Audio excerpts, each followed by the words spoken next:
എതിർപ്പുണ്ടായിരുന്നില്ലെങ്കിൽ Empuraan cinema ആരെങ്കിലും കാണുമായിരുന്നോ എന്ന് കേന്ദ്രമന്ത്രി ജോർജ് കുര്യൻ. സിനിമ താൻ കാണും, എല്ലാവരും കാണണം.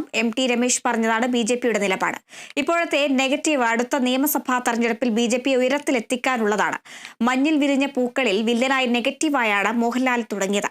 പിന്നീടാണ് ഇത്രയും ഉയരത്തിലെത്തിയത്. ബിജെപിയും സൂപ്പർ താരത്തെ പോലെ ഉയരും. എമ്പുരാൻ കണ്ട് എല്ലാ വീടുകളിലും ബിജെപിയെ കുറിച്ച് ചർച്ച ചെയ്യുന്നത് നല്ലതാണെന്നും കേന്ദ്രമന്ത്രി കോഴിക്കോട് പറഞ്ഞു. അതല്ലേ രമേശ് പറഞ്ഞതല്ലേ? രമേശ് പറഞ്ഞതാണ് പാർട്ടിയുടെ നയം. അത് സംസ്ഥാന പ്രസിഡന്റ് എൻഡോഴ്സ് ചെയ്തു. ഈ മഞ്ഞിൽ വിരിഞ്ഞ പൂക്കളിൽ നമ്മുടെ മോഹൻലാൽ വില്ലനായിട്ടല്ലേ വന്നത്? ഇത്രയും ഉയർത്തി വന്നത് അതിന് ശേഷമല്ലേ? നെഗറ്റീവിൽ നിന്നാണ് തുടങ്ങിയത്.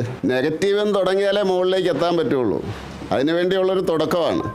അടുത്ത നിയമസഭാ ഇലക്ഷനിൽ ബിജെപിയെ ഉയരത്തിലെത്തിക്കാൻ വേണ്ടി അതിനുവേണ്ടിയുള്ളതാണ്. എല്ലാ വീടുകളിലും എമ്പുരാനെ പറ്റി ചർച്ച ചെയ്ത് എങ്ങനെയാണോ മോഹൻലാൽ മഞ്ഞിൽ വിരുന്ന പൂക്കളിൽ നിന്ന് ഈ രീതിയിലേക്ക് ഉയർന്നത്, അതേപോലെ ബി ജെ പി ഉയരും.